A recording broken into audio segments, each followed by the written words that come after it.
Assalamualaikum warahmatullahi wabarakatuh. Perkenalkan, nama saya Asirul Engku dengan NIM 226501005. Di sini saya akan mereview materi rekayasa perangkat lunak, software engineering. Sejarah software engineering. Istilah software engineering digunakan pertama kali pada tahun akhir 1950-an. Kemudian pada tahun 1968 dan 1969, Komite Sains NATO mensponsori dua konferensi tentang rekayasa perangkat lunak yang memberikan dampak kuat terhadap pengembangan rekayasa perangkat lunak. Pengertian dasar. Istilah rekayasa perangkat lunak atau RPL secara umum disepakati sebagai terjemahan dari istilah software engineering. Istilah software engineering mulai dipopulerkan pada tahun 1968 pada Software Engineering Conference yang diselenggarakan oleh NATO. Sebagian orang mengartikan RPL hanya sebatas pada bagaimana membuat program komputer, padahal ada perbedaan yang mendasar antara perangkat lunak software dan program komputer. Perangkat lunak adalah seluruh perintah yang digunakan untuk memproses informasi. Perangkat lunak dapat berupa program atau prosedur. Program adalah kumpulan perintah yang dimengerti oleh komputer, sedangkan prosedur adalah perintah yang dibutuhkan oleh pengguna dalam memproses informasi. Kemudian untuk pengertiannya dasarnya, pengertian RPL sendiri adalah suatu disiplin ilmu yang membahas semua aspek produksi perangkat lunak, mulai dari tahap awal yaitu analisa kebutuhan pengguna, menentukan spesifikasi dari kebutuhan pengguna, desain, pengkodean, pengujian, sampai pemeliharaan sistem setelah digunakan. Kemudian perangkat lunak merupakan program-program komputer dan dokumentasi yang saling berkaitan. Rekayasa perangkat lunak berasal dari dua kata yaitu software perangkat lunak dan engineering rekayasa. Perangkat lunak atau software adalah source code pada suatu program atau sistem.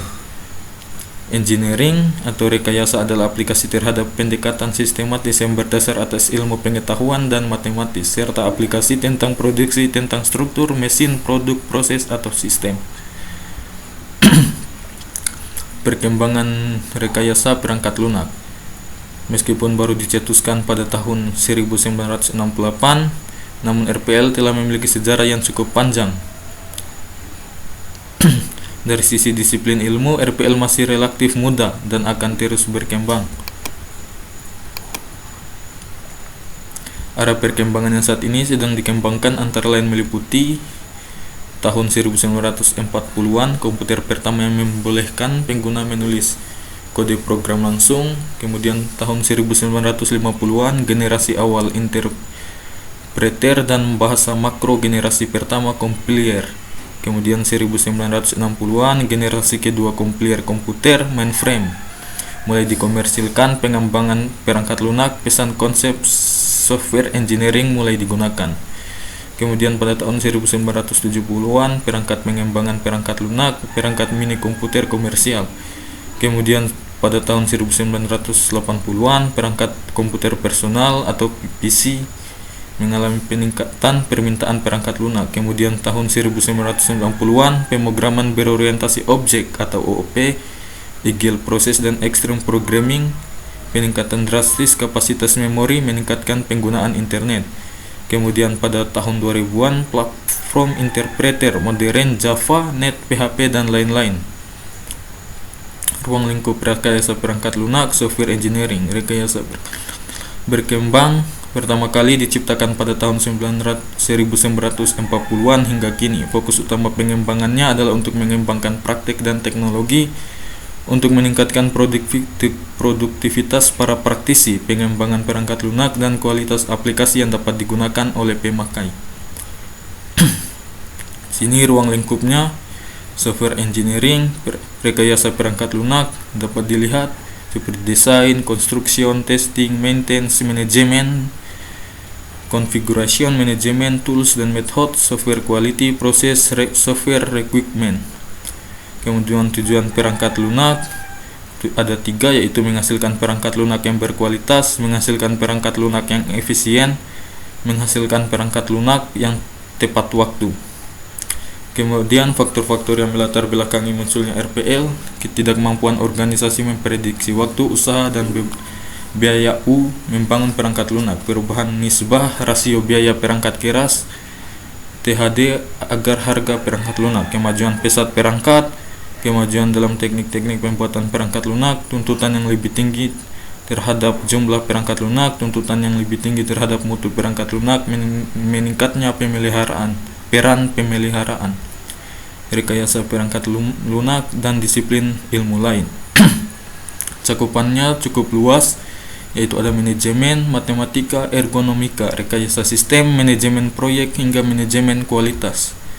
Kemudian rekayasa perangkat lunak dan disiplin ilmu lain. Di bidang ilmu lain meliputi akuntansi, finansial, pemasaran, manajemen, operasi ekonomi, analisis kuantitatif, manajemen sumber daya manusia, kebijaksanaan, kebijakan, dan strategi bisnis. Bidang ilmu matematika meliputi aljabar linear, kalkulus, peluang, statistik, analisis numerik, dan matematika diskrit.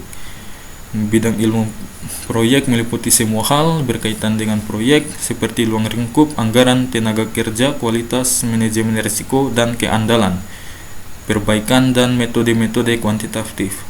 Bidang ilmu ergonomika menyangkut hubungan interaksi antara manusia dengan komponen-komponen lain dalam sistem komputer. Bidang ilmu rekayasa sistem meliputi teori sistem, analisis biaya keuntungan, pemodelan, simulasi, proses, dan operasi bisnis. Sifat dan karakteristik software.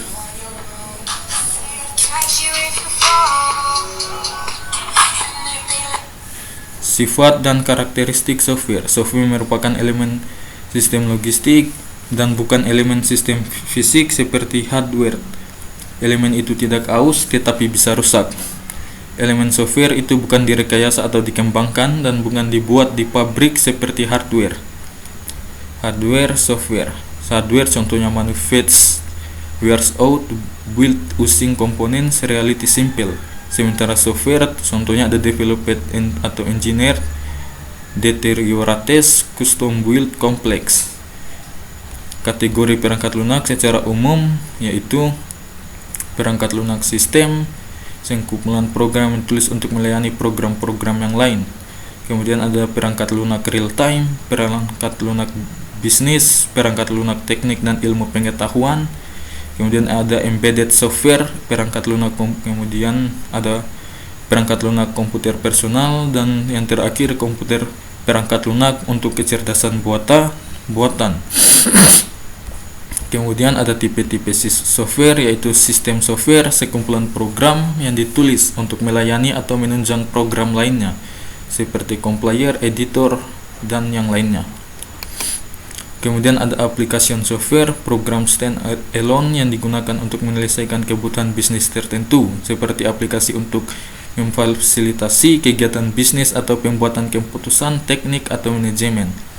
Kemudian ada engineering and scientific software, software yang didirikan dengan algoritma numerik. Aplikasinya berkisar dari astronomi sampai vulkanologi, analisis otomotif, sampai dinamika orbit luar angkasa. Software ini banyak digunakan dalam bidang engineering dan science. Contoh CAD, computer aided design, dan simulasi sistem. Tipe-tipe software, di sini ada embedded software, software yang disimpan dalam memori atau ROM, digunakan untuk mengontrol fungsi sebuah produk. Kemudian ada product line software, software yang dirancang untuk menyediakan kemampuan khusus yang dapat digunakan oleh banyak user yang berbeda. Kemudian ada web applications, web apps, software yang berpusat pada jaringan. Software ini menyajikan informasi berupa teks atau grafik. Kemudian ada AI, artificial intelligence software, software yang banyak menggunakan algoritma non-numerik dalam memecahkan masalah kompleks yang tidak dapat dianalisis dengan komputasi biasa. Saat ini bidang AI yang paling berkembang adalah expert system atau knowledge based system. Itu saja penjelasan dari saya, lebih dan kurangnya mohon dimaafkan. Wassalamualaikum warahmatullahi wabarakatuh.